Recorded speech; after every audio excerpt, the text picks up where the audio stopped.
अस्सलाम वालेकुम, welcome back to my channel Taraf Khan vlogs. I hope मेरी यूट्यूब फैमिली बिल्कुल ठीक ठाक होगी। अल्लाह का शुक्र है, मैं भी बिल्कुल ठीक हूँ। अभी मैंने 5 से 6 दिन पहले आप लोगों के साथ शेयर किया था कि मैंने ब्लेंडेड लो लाइट्स करवाई है, मैंने केराटिन करवाई है और मैंने हेयर कट करवाया है। तो मैंने सोचा क्यों ना मैं अपनी ऑडियंस को केराटिन ट्रीटमेंट के बारे में बताऊं कि केराटिन ट्रीटमेंट एक्चुअली होता क्या है, ये कैसे होता है, इसके साइड इफ़ेक्ट्स क्या हैं, इससे कितना हेयर डैमेज होता है, किस ब्रांड की सबसे अच्छी केराटिन ट्रीटमेंट होती है और कहाँ से आप बेस्ट केराटिन ट्रीटमेंट करवा सकते हैं। अच्छा, सबसे पहले तो मैं एक बात कहूँगी कि मेरी जो भी बहनें सैलून जाती हैं कोई भी ट्रीटमेंट लेने के लिए, तो एटलीस्ट उनको पहले से ही नो हाउ होनी चाहिए। चाहे वो केराटिन करा रही हैं, रिबॉन्डिंग करा रही हैं, एक्सटेंसो करा रही हैं या ब्राजीलियन ब्लो आउट करा रही हैं, आपको सबके बारे में पता होना चाहिए। अगर आपको पता नहीं होगा तो आप जब सैलून जाएंगी तो वो कुछ भी आपके बालों पर अप्लाई कर देंगे और कुछ भी उसको नाम दे देंगे। जैसे मेरे साथ 2 बार ऐसे हुआ कि मैं केराटिन करवाने के लिए गई और ये शुरू की बात है, मैं पिछले 15 साल से ये सारे ट्रीटमेंट्स अपने बालों पर करा रही हूँ। मैंने रिबॉन्डिंग भी कराई हुई है, मैंने ब्राजीलियन ब्लो आउट भी एक बार करवाया था, रिबॉन्डिंग मैंने 2 बार करवाई है, एक्सटेंसो मैंने बहुत बार कराया है, मुझे गिनती भी याद नहीं है, और केराटिन भी बहुत बार कराई है, मुझे याद नहीं कितनी बार। तो इसलिए मुझे इन चीज़ों के बारे में ना बहुत अच्छी तरह नो हाउ है। तो जब मैंने फर्स्ट टाइम केराटिन कराई ना, मैं एक एक्सटेंसो से एकदम मैं केराटिन पर आई, और जब मैंने फर्स्ट टाइम केराटिन कराई तो मेरे साथ क्या हुआ कि मुझे केराटिन की बजाय उन्होंने कर दी रिबॉन्डिंग, और मुझे पता ही नहीं था कि मेरे बालों पर केराटिन की बजाय रिबॉन्डिंग हो चुकी है।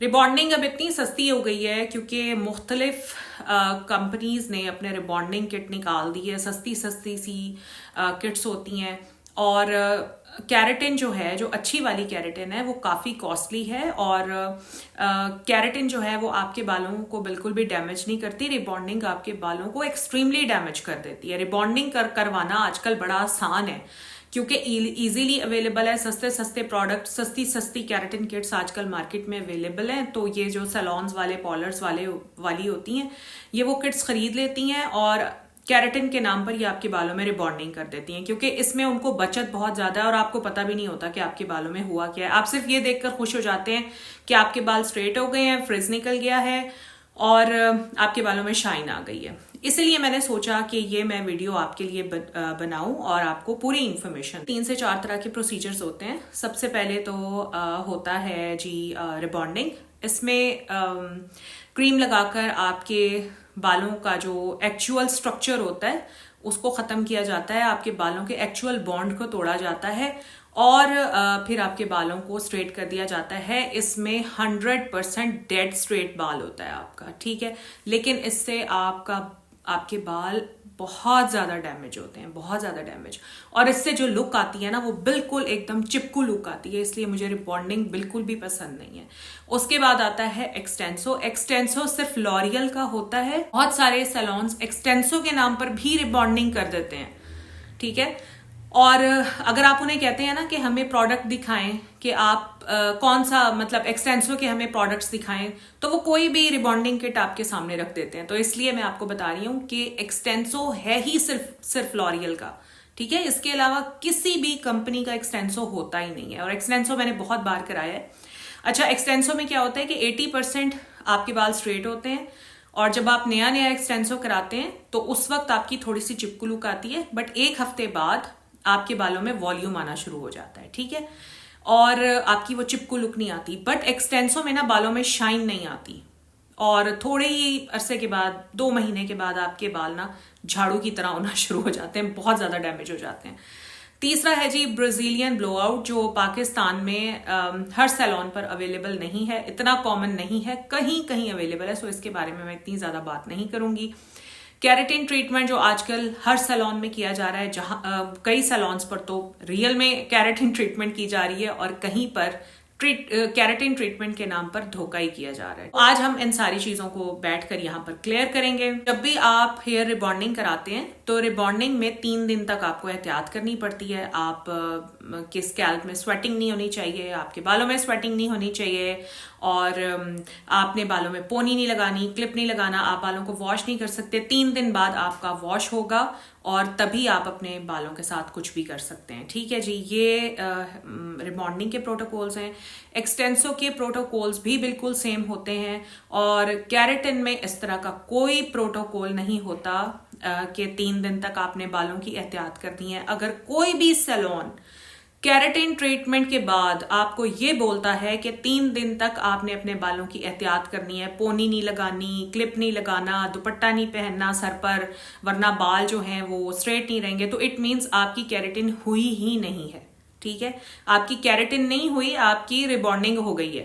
सही है, तो इसलिए आपने ये याद रखना है। केराटिन में देखें, जो रिबॉन्डिंग होती है उसमें 2 या 3 तरह की क्रीम्स आपके बालों पर लगाई जाती है।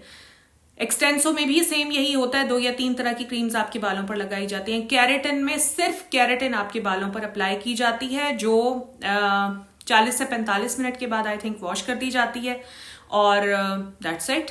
आप उसके बाद आपके बालों को ब्लो ड्राई किया जाता है। फिर आप चाहे अपने बालों को पोनी बनाएं, क्लिप लगाएं, जैसे मर्जी करें। केराटिन में किसी किस्म की कोई एहतियात नहीं होती, केराटिन के कोई प्रोटोकॉल्स नहीं होते। पर ये बात याद रखने वाली है कि रिबॉन्डिंग में आपका हेयर बहुत ज्यादा डैमेज होता है, क्योंकि इट्स अ केमिकल प्रोसेस और इसमें आपके बालों का एक्चुअल बॉन्ड भी खत्म होता है। एक्सटेंसो में भी आपके बाल बहुत ज्यादा डैमेज होते हैं, लेकिन केराटिन ट्रीटमेंट में आपके बाल बिल्कुल भी डैमेज नहीं होते, क्योंकि इसमें कोई क्रीम्स आपके बालों पर अप्लाई नहीं की जाती, कोई आपका बॉन्ड नहीं तोड़ा जाता। जस्ट सिर्फ एक केराटिन होती है जो आपके बालों पर अप्लाई की जाती है। उसके बाद 40 से 45 मिनट के लिए उसको छोड़ा जाता है, आयरन से बालों को उस केराटिन को बालों में सील किया जाता है, उसके बाद वॉश कर देते हैं, एंड दैट्स ओवर। ये होती है जी केराटिन ट्रीटमेंट। अब मैं बात करूंगी कि केराटिन किस ब्रांड की सबसे अच्छी होती है। सबसे अच्छी केराटिन जीके ब्रांड की होती है। तो जब भी आप किसी सैलून पर अपनी केराटिन ट्रीटमेंट की बुकिंग कराएं, तो पहले आपने उनसे पूछना है कि आप किस ब्रांड की केराटिन कर रहे हैं।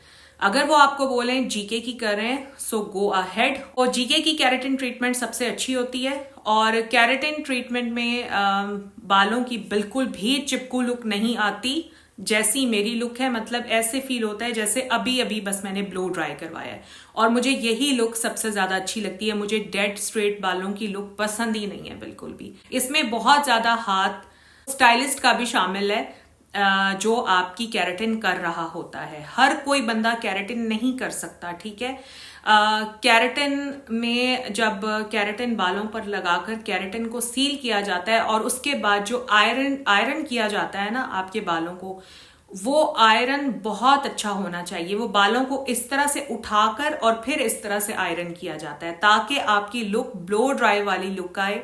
जब आपका वॉश होता है बाल, तो फिर आपके बालों में वॉल्यूम नजर आए। अदरवाइज अगर आपकी आयरन ही उन्होंने अच्छी नहीं की, ऐसे सीधी सीधी पकड़कर आपके बालों को आयरन कर दिया है, तो फिर आपका ब्लो ड्राई वाला लुक नहीं आएगा, आपका वही चिपकू लुक आएगा। अच्छा, अब बात करते हैं जी केराटिन बालों को कितना नुकसान पहुंचाती है। तो केराटिन ट्रीटमेंट बालों को बिल्कुल भी नुकसान नहीं पहुंचाता, अगर आप साल में एक बार करवाते हैं। जैसे मैं हर साल केराटिन ट्रीटमेंट करवाती हूँ, और मैं हमेशा नवंबर या दिसंबर में ही करवाती हूँ। अगर आप साल में 3 या 3 से ज्यादा बार केराटिन करवाते हैं, देन अल्टीमेटली ये आपके बालों के लिए नुकसानदेह हो सकती है। अगर आप प्रेग्नेंट हैं तो प्रेगनेंसी में आप अवॉइड करें, केराटिन ट्रीटमेंट ना करवाएं। और केराटिन ट्रीटमेंट मैंने बहुत सारे सैलून से भाई ट्राई की हुई है, मैं यहाँ पर नाम नहीं लूंगी, खामखा कोई मेरे पीछे पड़ जाए। इसमें बहुत अच्छे अच्छे सैलून्स के नाम भी शामिल हैं। अगर आप अच्छी केराटिन करवाना चाहते हैं तो फिर या आप नबीलास पर जाएं अगर आप लाहौर में रहते हैं, और वरना फिर आप मराकश प्रीमियम जहां से मैंने कराई थी वहां से कराएं। जब आप लोगों को अपने केराटिन के बारे में बताया था, तो नीचे काफ़ी बहनों के मैसेज आए थे कि आपने कहाँ से करवाई है, आप बताएं। तो जी मैंने मराकश प्रीमियम से कराई है, गुलबर्ग 2 में है इनका सैलून। बहुत ही प्रोफेशनल लोग हैं वहाँ पर। केराटिन के रेट्स क्या हैं, तो ये तो डिपेंड करता है कि आप किस सैलून से करवा रहे हैं। किसी प्रोफेशनल स्टाइलिस्ट से करवा रहे हैं तो ऑब्वियसली वहाँ से महंगी होगी। नबीलास से करवाएंगे या मराकश प्रीमियम से कराएंगे तो ऑब्वियसली वहाँ पर ज़रा रेट्स ज़्यादा होते हैं। और इट ऑल डिपेंड्स कि आपके बालों की लेंथ कितनी है, वॉल्यूम कितना है। जैसे जितने मेरे बाल हैं, जितने मेरे बालों का वॉल्यूम है, तो मराकश प्रीमियम से ये मेरी केराटिन ट्रीटमेंट हुई है 26,000 में। केराटिन ट्रीटमेंट करवाने के बाद आपको जीके का ही शैम्पू और जीके का ही कंडीशनर यूज़ करना होगा, और जीके का शैम्पू और कंडीशनर आपको मिल जाएगा 10-12 हज़ार का, दोनों चीज़ें। और अगर आप सैलॉन से लेंगे ना तो सैलॉन वाले थोड़ा सा महंगा देते हैं, 10-12 हज़ार की दोनों चीज़ें देते हैं, लेकिन अगर आप अल्फता से लेंगे तो थोड़ा शायद आपको सस्ता मिल जाए, 8-9 हज़ार तक का मिल जाए।